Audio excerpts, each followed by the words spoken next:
तली लाल एड़ियां, मेरे जीव के यही जीवन। इन पांव तले पड़ी रहूं, धनी नजर खोलो तुम, पलना वालों निरखूं नेत्रे, मेरे जीव के यही जीवन,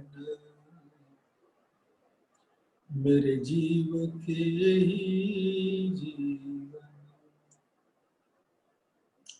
धाम धनी अक्षरातीत के परम प्यारे लाडले सुंदर साथी जी, परम धाम में बैठे हुए आपके मूल तनों के कोमल चरणों में मेरी इस आत्मा का, दिल का प्रेम भरा सिजदा कबूल करें। प्रणाम जी। धाम धनी की असीम अनुकंपा, प्यार, कृपा से हम सब एक साथ बैठकर धाम धनी के दिल से अवतरित वाणी में झीलने का सुख प्राप्त कर रहे हैं। और सागर वाणी का हर शब्द शब्दातीत का स्वरूप है, सागर का स्वरूप है। उस सागर में जो सागर है, श्री ठाकुरानी जी को सुंदर श्रृंगार, दूसरा श्रृंगार। जब हम अपने प्राण प्रीतम धाम धनी अक्षरातीत के दिल के सौंदर्य को निहारते हैं, तो इससे अद्भुत कृपा की बारिश कैसे होगी। चितवन के द्वारा तन देखा जाता है, चरण कमल देखे जाते हैं, पंजा देखा जाता है, एड़ी, घूंटी, टखना, काढ़ो, पिंडली, जांघे, घुटना, सब चितवन के द्वारा हम ऐसे नूर अंग का दीदार कर सकते हैं। लेकिन दिल का दीदार तो जब धाम धनी स्वयं अपना दिल खोल कर रख देंगे, तभी हो सकता है उस दिल का दीदार।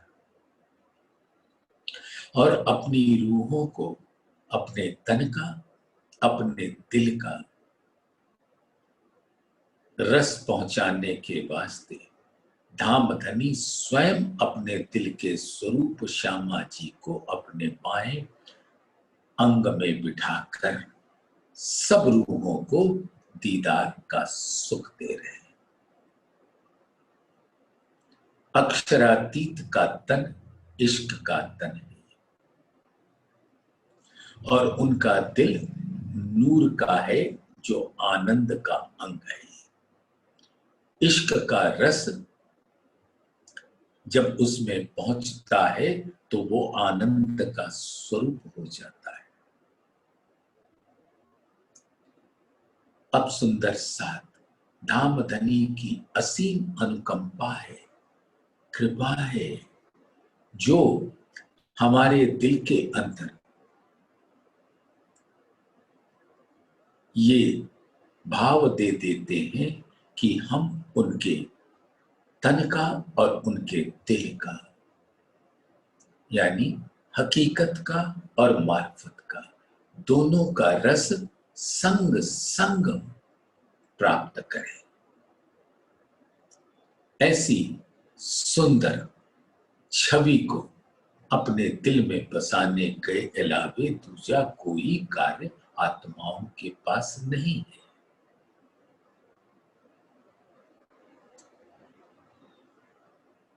अब धाम धनी के अक्षरातीत के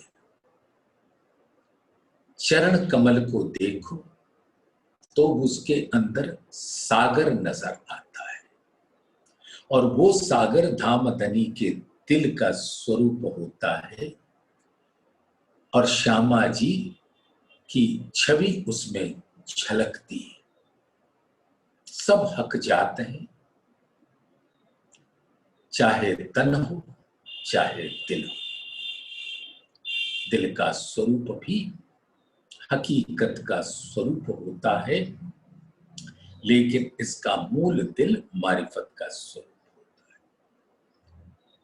तो मारिफत और हकीकत के दोनों के रस से भरे हुए रंगों की किरणें, लहरें, तरंगे आत्माओं के दिल में प्रवेश करती है। और अब धाम धनी के दिल में ये बात आती है कि मैं अपनी आत्माओं को जागृत करके अपने तन और दिल दोनों के सुख प्रदान करूं। तो जैसे उनके दिल में आता है, उनका दिल ही तो श्यामा जी का स्वरूप है। तो जो बात उनके दिल में आई कि मैं अपने तन और दिल के सुख को अपनी रूहों को पिलाऊं, दिखाऊं, तो वही बात श्यामा जी के साक्षात दिल में आ जाती है। और श्यामा जी का स्वरूप ही सभी ब्रह्म सृष्टियों का स्वरूप होने से जो श्यामा जी के दिल में आता है वो सभी रूहों के दिल में आता है। और जैसे सब रूहों के दिल में आता है, ये कहने में वहां आया फिर वहां आया फिर वहां आया, लेकिन सब चीज एक साथ होती है। तो श्यामा जी से पर आत्म के दिल में आता है और पर आत्म के दिल से आत्माओं के दिल में आता है। अब धामधनी ने दिल में अगर लिया कि मैं अपने दिल के प्रकट स्वरूप श्यामा जी के नक्शे शिख तक को अपनी रूहों को दीदार कराऊं, उसके रस का पान कराऊं, उनके रंगों में उनको झीलने का सुअवसर प्रदान करूं, तो बस हो गई बात। उन्होंने दिल में लिया, श्यामा जी के दिल में आया, श्यामा जी के दिल से लहराता हुआ पर आत्म के दिल में आया और पर आत्म के दिल से सीधा इस ब्रह्मांड में आत्माओं के दिल में प्रवेश कर जाता है। पर आत्म के अंतस्करण जेती बीतत बात तेती इन आत्म के करत अंग साख्यात। अब ये आत्मा जिस आदमी के तन पर बैठी हुई है, उसके अंग अंग की क्रियाएं, उसके सोच सब परम धाम के वहदत के जैसे हो जाते। कौल फैल हाल अब यहां आदमी का नहीं होता, जीवों का नहीं होता, अब वो तो साक्षात आत्मा के अंग हो जाते हैं, क्योंकि धामधनी ने दिल में लिया। तो अब सुंदर साथ के मुख से क्या निकलेगा? धामधनी अक्षरातीत, और उनके ही गुण गाएगा सुंदर साथ, क्योंकि उसकी जुबान से और कोई बात निकलेगी ही नहीं।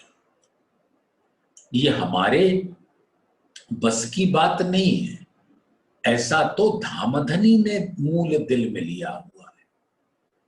और उन्होंने जब दिल में लिया कि मैं अपनी रूहों को अपने तन का, अपने दिल का हकीकत स्वरूप दिखा दूं, उसके नूर की आभा में झीलने का अवसर दे दूं, तो बस हमारी सुरता परम धाम में लग जाती है। हमारे लगाए नहीं लगती, ये धनी के लगाए लगती है। हम अपनी रहनी नहीं बदल सकते, ये धनी के बदले बदलती है, कहनी हो या करनी या हो रहनी, ये धनी के बदलाए बदलती है। इस संसार में हर जीव की अपनी कहनी करनी रहनी होती है, जो माया की होती है। लेकिन आत्मा के इस पर विराजमान होते ही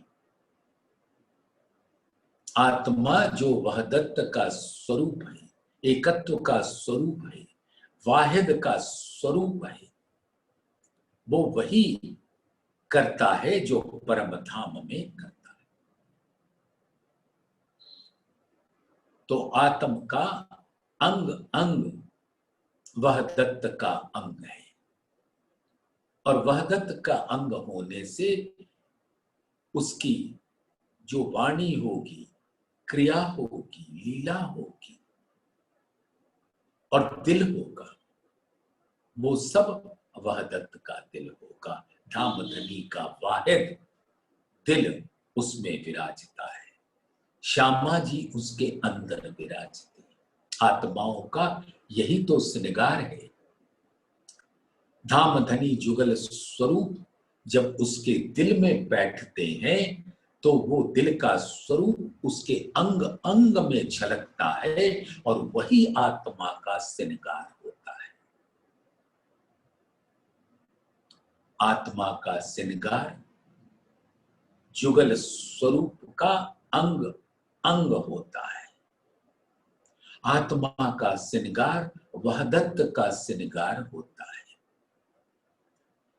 और धामधनी ऐसे सुंदर श्रृंगार से अपनी आत्माओं को सजाकर उनको अपने दिल का लाड़ पिलाते हैं।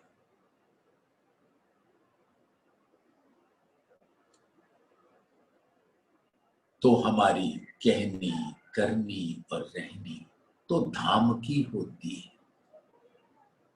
हमारे दिल में रहनी यानी दिल, रहनी का स्थान है दिल।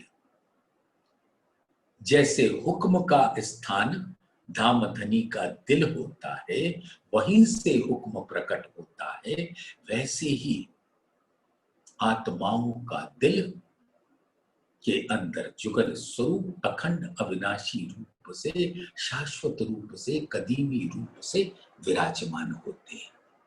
कभी अपने दिल के अंदर झांक कर देखो। ये धामधनी ने दिल में लिया हुआ है कि मेरे प्यारी अंगनाएं, मेरे प्यारे सुंदर साथ इतने कोमल हैं,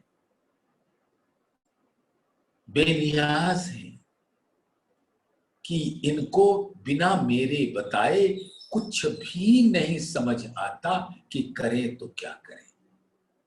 तो अब मैं ही इनको बताऊंगा, इनके दिल में डालूंगा। और धामधनी हमारे दिल में डाल देते हैं कि उनके जुगल स्वरूप का सुंदर श्रृंगार से हर आत्मा सज जाए। और ऐसे जुगल स्वरूप जब आत्मा के दिल में आते हैं तो उसके अंग अंग उस नूरी स्वरूप से सज जाती है, और ऐसे सजे हुए स्वरूप पर अक्षरातीत फिदा हो जाते हैं। और उनके दिल से फिदा होने पर लाड़ की लहरें ऐसी बहती हैं कि हर सुंदर साथ को अपने लाड़ के सागर में डुबाकर उनको आनंद से भर देती है। तो मेरे प्राण प्रीतम को याद करो।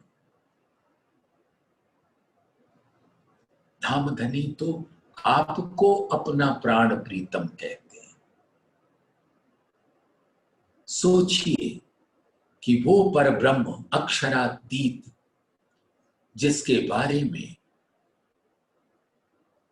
आदि अनादि काल से किसी को नहीं पता, सब उसको खोज में लगे हुए हैं और उनकी खोज जाकर समाप्त हो जाती है अधिक से अधिक क्षर पुरुष तक। अक्षर पुरुष तो स्वप्न का स्वरूप होता है, उसका कोई अस्तित्व नहीं होता।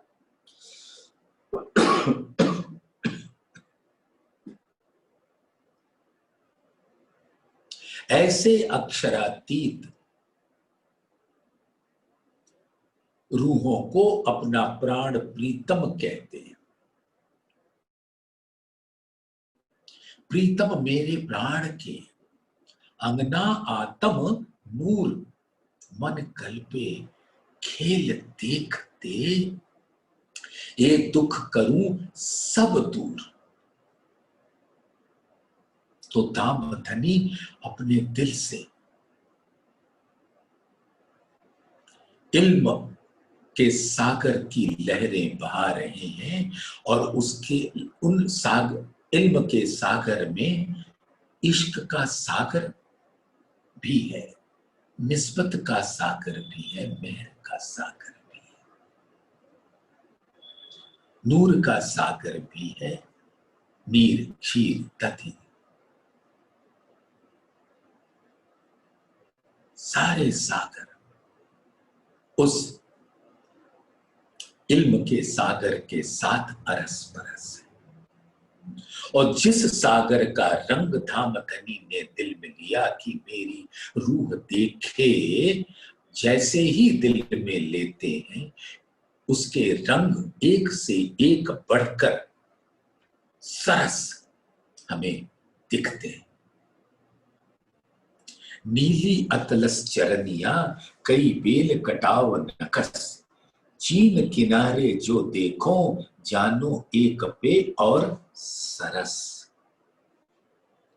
अब नीले रंग का, जब गोरे रंग से नीले रंग का मिलान होता है तो वो नीला रंग आसमानी रंग हो जाता है, घृत सागर का स्वरूप हो जाता है, इश्क का स्वरूप हो जाता है। नीली अतलस चरनिया, अतलस इस संसार में रेशम को कहते हैं जो बहुत अधिक कोमल होता है। तो कोमलता का एहसास कराने के वास्ते आत्माओं को अतलस कह दिया, अन्यथा ये अतलस तो श्यामा जी के दिल की कोमलता का स्वरूप है जिसका बयान शब्दों में नहीं हो सकता। नीली अतलस चरनिया, ये जो साड़ी के अंदर कमर से नीचे चरणों तक पहना जाता है, तो वहां पहनना उतारना कुछ नहीं, श्यामा जी ने का जो स्वरूप है उसने वो इश्क का रस का स्वरूप है, इसलिए इश्क के सागर को ही अपने अंगों का स्वरूप बना लिया। और लाल रंग की साड़ी, और साड़ी जो लाल रंग की होती है उसमें रूहों के मुखारबिंद की शोभा होती है, और जिसका खजाना ही ये इश्क है और इश्क का रस आनंद है।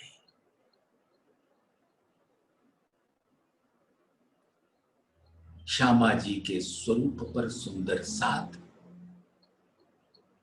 अपने को देखो, उनके अंगों में भी आपका ही अंग झलकता है, उनके अंग ही तो आपके श्रृंगार का स्वरूप होता है। तो लाल रंग की साड़ी हर परम धाम में विराजमान सभी ब्रह्म सृष्टियों के सुंदर मुखारविंद की शोभा है, जो नीर का सागर है। और नीर के सागर के अंदर वो चरनिया है आसमानी रंग की, जो श्यामा जी के गोरे अंग से मिलान करते हुए नीला रंग अद्भुत आसमानी रंग, अजब रंग आसमानी का होता है।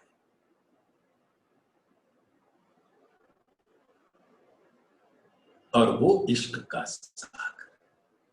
तो इश्क का सागर धामधनी अपनी रूहों के स्वरूप साड़ी के अंदर ही रख देते हैं। जैसे रूहों के तन के अंदर धामधनी का दिल जो इश्क का सागर है, वैसे ही साड़ी के अंदर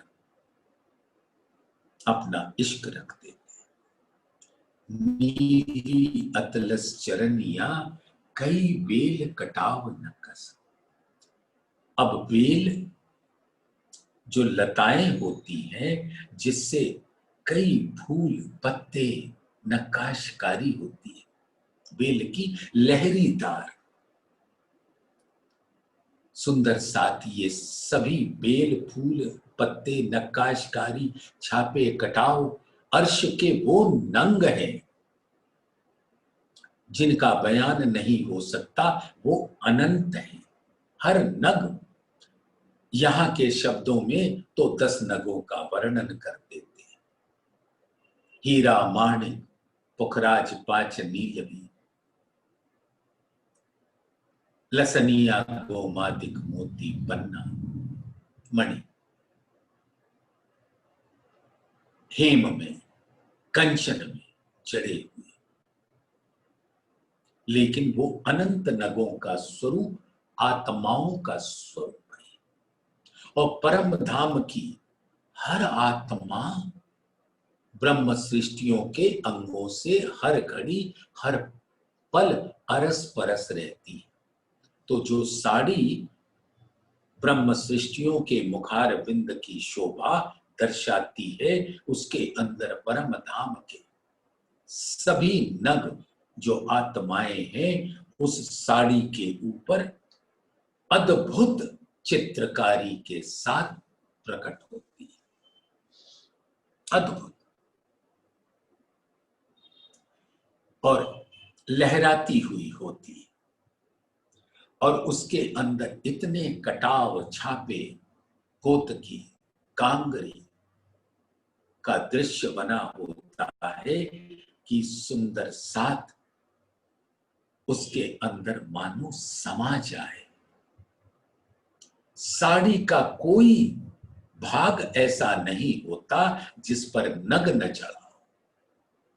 यानी परम धाम के अनंत आत्माएं साड़ी के अंदर शोभित होती है। और उस साड़ी के अंदर इश्क का सागर। तो वो इश्क के सागर की जो झाई पड़ती है, वो उस लाल साड़ी के ऊपर पड़ती है, मानो इश्क का सागर लहराता हुआ अपनी सभी आत्माओं को उसका रस पान कराती है। चीन किनारे जो देखो जानो एक पे और सरस।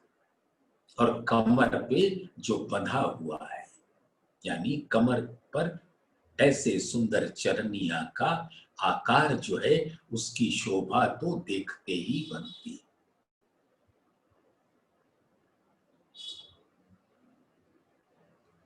वो उस कमर पर सुशोभित होती है जो कमर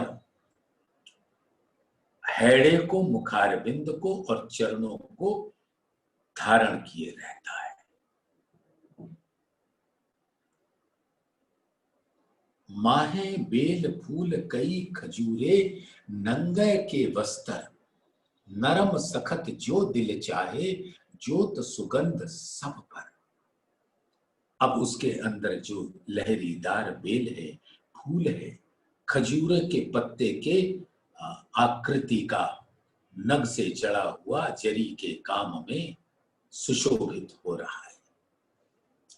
नंगे के वस्त्र, तो चाहे चरनिया हो, चाहे साड़ी हो, चाहे कंचकी चोली, सब वस्तुतः इन नगों का है। और हर नग आत्मा का स्वरूप को ही कहते हैं। और आत्मा राज्य का दिल होता है और दिल नूरी होता है। तो नूरी नग का ही वस्त्र और आभूषण होता है जो श्यामा जी के अंगों का स्वरूप होता है। हर अंग में अनंत नंगों की शोभा आत्माओं की शोभा होती है। नरम सखत जो दिल चाहे, ये तो कहने में कह दिया नरम सखत। सखत तो नरमाई की उपमा देने के वास्ते कहते हैं। जैसे यहां पर कोई वस्त्र धारण करो तो वो सखत सा भी लगता है, लेकिन परम धाम का हर वस्त्र और आभूषण वैसे ही कोमल होते हैं जैसे अंग होते हैं। तो नरम सखत जो दिल चाहे, ज्योत सुगंध सब पर, और उसकी नूरी ज्योति और नूरी सुगंध हर वस्त्र आभूषण के स्वरूप से प्रकट होता है।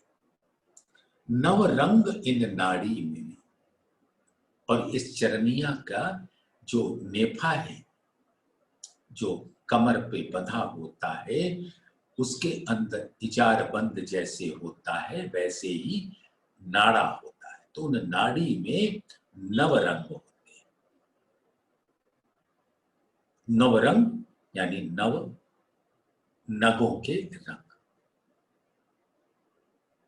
हीरा, माणिक, पुखराज, पाज, नीले,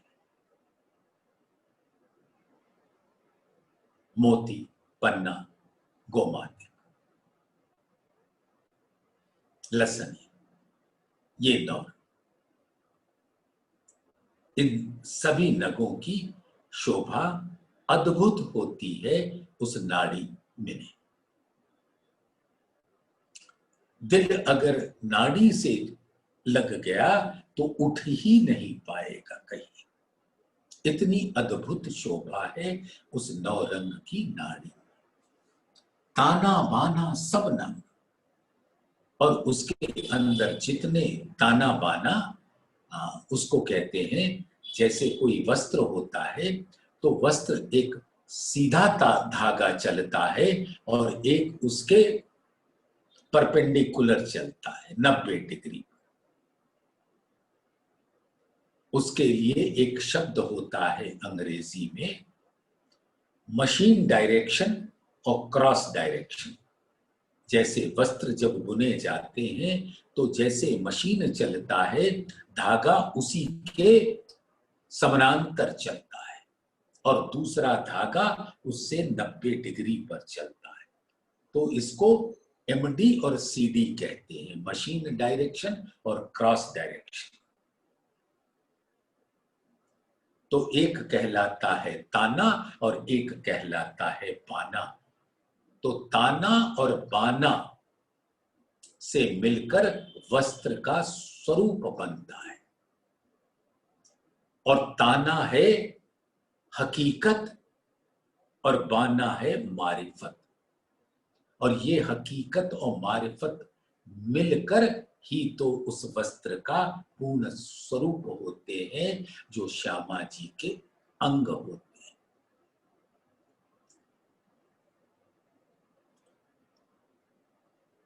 नवरंग इन नाड़ी मिने, ताना बाना सब नंग। जितने ताने बाने हैं वो सब नंगों के हैं। जानो बने जवेरन के, नकस रेशम या रंग। और उसकी रेशम की जैसे कोमल होता है और उसके ऊपर अद्भुत नक्काशकारी होती है। ऐसे प्रतीत होता है कि धाम का अनंत जवेर उसके अंदर आकर समा गया। अचरज अद्भुत देखत, वस्त्र या भूखन, नरम खूबी खुशबोए, भरिया आसमान में रोशन। सुंदर साधु, ऐसा अचंभे में डालने वाला अपनी प्राण प्रीतम श्यामा जी का स्वरूप है।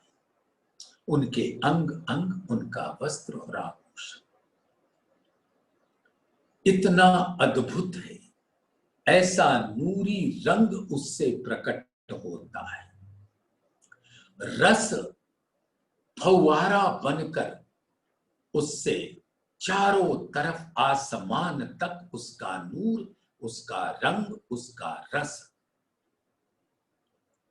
आसमान तक जब फैलता है। नरम खूबी खुशबोएं, जो चाहे अंग हो, चाहे वस्त्र हो, चाहे आभूषण हो, सब श्यामा जी के अंगों का स्वरूप है और वो अति कोमल है, नाजुक है, सुकुमार है। ये नरम, कोमल, सुकुमार, नाजुक नूर का गुण होता है और उसकी जो खूबी है सुगंध होती है। तो कोमलता और सुगंध, जैसे शीतलता, चैतन्यता, कोमलता, सुगंध, माधुर्यता नूर का ही तो गुण होता है। गुण, खूबी यानी गुण। तो नरम खूबी खुशबोए भरिया आसमान में रोशन, वो अपने अनंत नूर के संग, रस के फव्वारों के संग आसमान पर अपना नूरी रंग झलकाता है, नूरी स्वरूप झलकाता है। और वो आसमान तो धामधनी हमारे प्राण प्रीतम का दिल है। तो प्राण प्रीतम के दिल में ही तो श्यामा जी रहती हैं, वो ही तो दिल के स्वरूप हैं। तो श्यामा जी के अंग अंग वस्त्र आभूषण सबका नूर परम धाम में आसमान पर झलकता है। अर्श में नकल है नहीं, जो अंग त्यों वस्त्र भूख। जैसे अंग होते हैं वैसे ही वस्त्र और आभूषण होते हैं। अंगों की ही तो शोभा वस्त्र और आभूषण होते हैं, वहां अर्श में कोई नकल नहीं होती। इस संसार में जैसे एक कपड़े को देखकर दूसरा कपड़ा बना दिया जाता है, तो यहाँ पे नकल का प्रावधान है।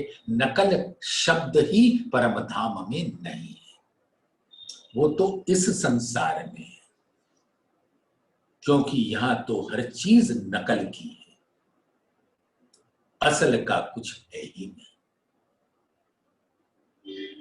तो अर्श में नकल है नहीं, जो अंग त्यों वस्त्र भूखन। जब जिन अंग जो चाहिए, तिन 100 बेर होए मिने खेन। अब जिस अंग में जैसा वस्त्र और आभूषण चाहिए, उस अंगों की शोभा 100 बेर एक क्षण के अंदर प्रकट हो जाती है। परम धाम में वस्तुतः समय तो है नहीं, सोई घड़ी सोई साइत। लेकिन यहाँ के हिसाब में जब वर्णन करना होता है तो कह देते हैं उसी क्षण सब कुछ हो जाता है। धाम धनी के दिल में बात आई और बस हो गया। ये तो परम धाम में होता है। यहां जो समझाया जाता है संसार में कि जब परब्रह्म के स्वरूप ने हुक्म देकर कहा कुन हो जा, और हो गया। यानी उनके दिल में आया, अक्षर के दिल में आया, मन में आया और मन का स्वरूप ये ब्रह्मांड हो गया। उन्होंने दिल में लिया और हो गया, हुक्म हुआ और हो गया। वैसे ही परम धाम के अंदर ये तो यहाँ का नकल का उदाहरण देना इसलिए पड़ा कि परम धाम में कैसे रूहों को लाड़ पिलाया जाता है, ये बात हमारे दिल में घर कर जाए। तो धामधनी ने दिल में लिया कि ऐसा स्वरूप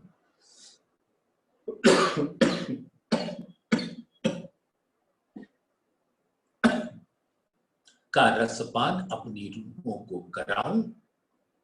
बस हो गया। जब जिन अंग जो चाहिए तिन 100 बेर होए मिने खिन। वहां तो एक ही क्षण है। बस धामधनी ने दिल में लिया और सब रूहें उसका रसपान करने लगी, उस नूर के रंग का, उस नूर के रस का, उस वस्त्र का, उस आभूषण का, उन अंगों का, उन सागरों का।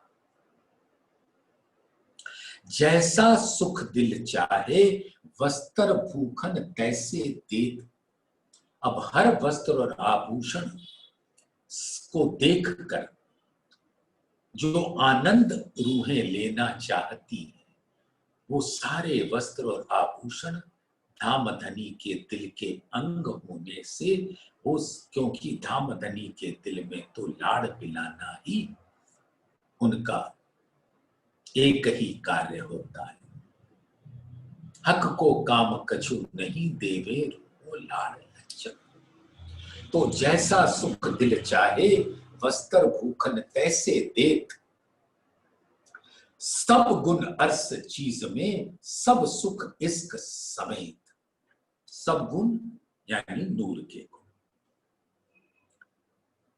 धामधनी के इन गुणों को बार बार कहने में दिल बड़ा आनंदित होता है, क्योंकि यही तो वो नूर की खूबियां हैं, जमाली की खूबियां हैं, सौंदर्य की खूबियां हैं। प्रेम है, आनंद है, सौंदर्य है, एकत्व है, आभा कांति चमक छटा, उमंग उत्साह उल्लास ऊर्जा प्रफुल्लता माधुर्यता शीतलता चैतन्यता कोमलता सुगंध संगीत ज्योति कृपा, ऐसे सभी नूर के गुण के अंदर हम रूहें हर घड़ी हर पल झीलती रहती हैं। तो जैसा सुख दिल चाहे वस्त्र भूखन तैसे दे।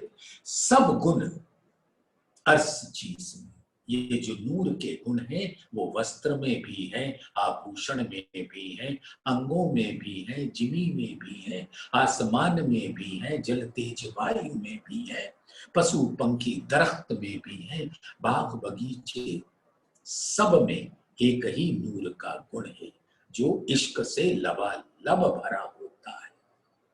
इसीलिए परम धाम के सौंदर्य का जो गुण होता है वो नूरमयी इश्क का स्वरूप होता है। तो अर्श के अंदर हर चीज में नूर का गुण रहता है। सब गुण अर्श चीज में सब सुख इश्क समेत, और सारा इश्क के सागर का लहराता हुआ स्वरूप होता है। अंग देखे जेते सूरत के सो तो सारे इश्क सागर। तो सूरत क्या है? राज्य का स्वरूप तो है ही, परम धाम के हर नूरी स्वरूप इश्क का स्वरूप होते हैं, और उसके हर संधो संध से बंध बंध से इश्क का सागर लहराता है, और रूहें उसमें हर घड़ी हर पल झीलती रहती है। सब गुण अर्स चीज में सब सुख इश्क समेत, और सारे सुख इश्क के होते हैं, और इश्क का रस तो आनंद देता है, आनंद ही होता है। एक चरण अंग अर्श के। अब अर्श क्या है? धामधनी का स्वरूप ही तो अर्श है, और उस अर्श के अंग है ये चरण कमल। एक चरण अंग अर्स के शब्द न पहुंचे इत, और ये शब्दातीत हैं, वर्णनातीत हैं, अक्षरातीत हैं, वहां शब्द नहीं पहुंच सकते। यहाँ के कवि तो न जाने कौन कौन से शब्द सोच के सागर में डूब कर निकाल लाते हैं, लेकिन वो सागर भी मोह का होता है, शब्द भी मोह का होता है, उनका मस्तिष्क भी मोह का होता है, उनकी सोच भी मोह की होती है। तो मोह से क्या निकलेगा? मोह। और ये तो मोह से परे से परे से परे से परे, निराकार मोह। निराकार के पार ते तिन पार के भी पार, अंग उत्कंठा उपजी मेरे करना है विचार, हे सतवाणी मत के लेव जो इनको सार। और ये सभी इश्क और आनंद का रस इस वाणी के अंदर आता है। अब इसको मथो तो इसके अंदर मक्खन वो निकल कर आता है, जो धामधनी के दिल का स्वरूप होता है। वाणी को मथते ही धामधनी का दिल अपनी रूहों से अरस परस हो जाता है। एक चरण अंग अर्स के शब्द न पहुंचे इत, लाल उज्जल रंग सलू की मुख कही न जाए सिफत। उज्जल गोरा है, नूर का स्वरूप है, और लाल है, प्रेम का स्वरूप। लाल उज्जल रंग सलू की मुख कही न जाए सिफत, और इस मुख से उसका वर्णन असंभव है।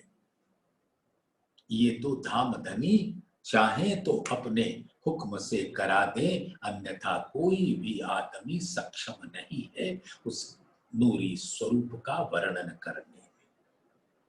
मैं कहूं सिफत सलूकी पर कह न सको क्यों एक कर, पूरा एक अंग कह ना सको जो निकस जाए उमर। इस संसार आदि अनादि है ना, प्रारंभ होता है मिट जाता है, और ऐसी क्रीड़ा ऐसी प्रक्रिया अनादिकाल से चल रही है।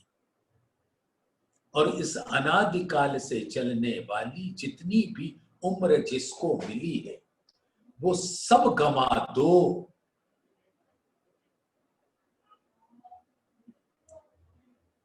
तो एक अंग का वर्णन नहीं हो सकता। पूरा एक अंग कह ना सको जो निकस जाए उम्र। इस ब्रह्मांड के कई बार बनने मिटने में जितनी उम्रों की संख्या है,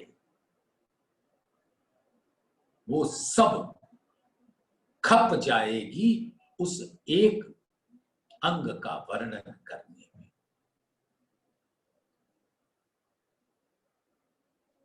जो कदी कहूं नरमाई की और लीकों सिफत, आए जाए आरबल, आरबल माने उम्र, आएगी जाएगी शब्द न इत पहुंचत। तो जो उसकी नरमाई का वर्णन है, कोमलता का वर्णन है, उन लीकों का वर्णन है, उम्र गुजर जाए कोई शब्द उस तक पहुंच नहीं पाता।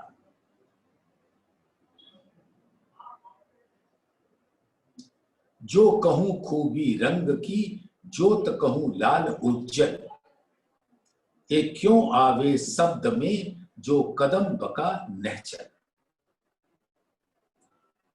तो उस रंग की खूबी का क्या बयान करूं, वो ऐसा लाल और उज्जवल है जो शब्द में उसका वर्णन नहीं हो सकता। वो धामधनी के चरण कमल ऐसे अखंड हैं, अविनाशी हैं, नूर के गुण से लबालब भरे हैं, इश्क के गुण से लबालब भरे हैं। रंग उज्जल नरमाई क्यों कहूं और चरण की खुशबोए, ए जुबा अर्स चरण की क्यों कर वर्णन होए।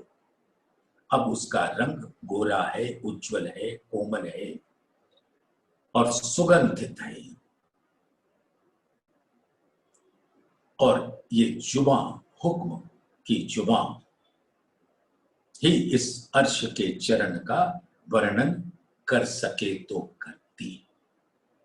फना टाकन घूंटिया और काड़े अति कोमल, रंग शोभा सलू की छोड़ के आगू आसिक न सके चल।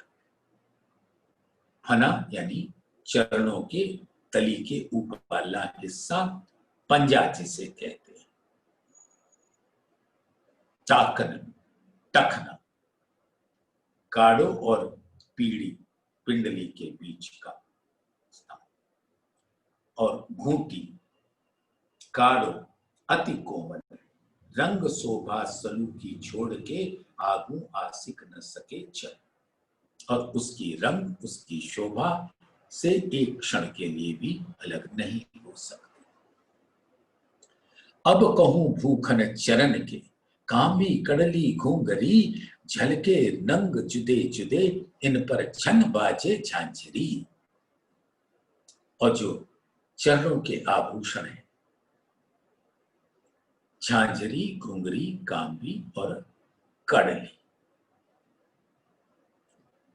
तो झांझरी का से जो मधुर संगीत निकलता है, उसमें दिल लट्टू हो जाता है। और झांझरी जो है वो एक हीरे की है, और हीरा तो धामधनी का दिल होता है। तो एक हीरे की झांझरी, दिल रूचती रंग अनेक, और उसके अंदर से अनंत अनंत रंगों की शोभा दिखती है। नकस कटाव बूटी ले, एक विद कहूं विवेक। और उसके अंदर इतनी नक्काशीकारी कटाव है, बूटियां हैं, कि उसको किस तरह वर्णन किया जाए।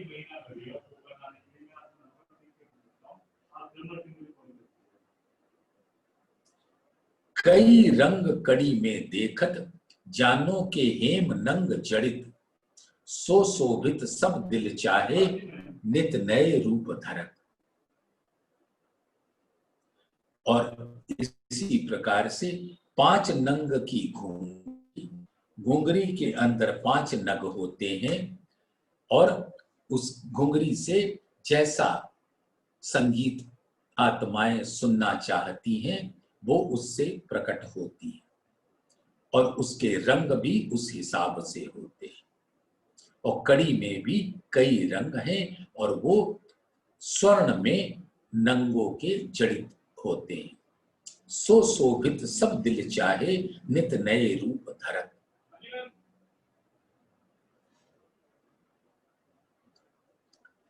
कई बेल कड़ी में पात फूल, सब नंग नकस कटाओ, मानो हेम मिलाए के, कियो सो मिहीन जड़ाओ। और कड़ी में कई बेल फूल पत्तों की नक्काशकारी है, जो सब नग की है। या विद कांबी सनंद, या नंग या धात, जैसा दिल में आवत तैसा तित शोभात। और जैसा दिल में आता है, वैसी ही उसकी शोभा अनुपम प्रकट होती है। घड़े जड़े नाकिन किए, दिल चाहिया सब होत, दिल चाहिया मीठा बोलत, दिल चाही धरे चोत। और किसी ने भी इसको जड़ा घड़ा नहीं होता है, उसकी जैसा दिल चाहता है वैसा ही स्वरूप प्रकट होता है। कहूं अनवट पाच के, जो चरणों के अंगूठों में अनवट, दोनों अंगूठों में अनवट का आभूषण है, वो पाच का होता है। माहे करत आंभलिया तेज, और वहां से अनंत तेज। पांच का रंग हरा, और हरा रंग तो सौंदर्य का रंग होता है। तो परम धाम का अनंत सौंदर्य उस अनवट से प्रकट होता है। निरखत नक्सिक सिनगार, झलकत रेजा रेज। और नक्शे सिक तक का सिनगार उस अनवट में दिखता है, और अंगुरियों बिछी, और 8 अंगुरियों में बिछिया की शोभा है, जो जिसके अंदर हीरा, लसनिया और माणिक और कंचन में जड़ा हुआ होता है। और अंगुरियों बिछिए करे स्वर रसाल, हीरे और लसनिये मानिक रंग अति लाल। माहें और रंग हैं कई, कई नकस करें चित्र, शोभा पर बलि जाइए, देख देख यह विचित्र। और उस शोभा पर बस बलिहारी चाहिए। अनवट बिछिया श्यामा जी की वो विशेख आभूषण है, जो धामधनी ने अपने चरणों में नहीं पहन रखा है। तो अपने दिल को की पहचान देने के वास्ते 5 की अनवट और हीरा, लसनिया, माणिक कंचन में जड़े हुए उसकी शोभा प्रकट करती है।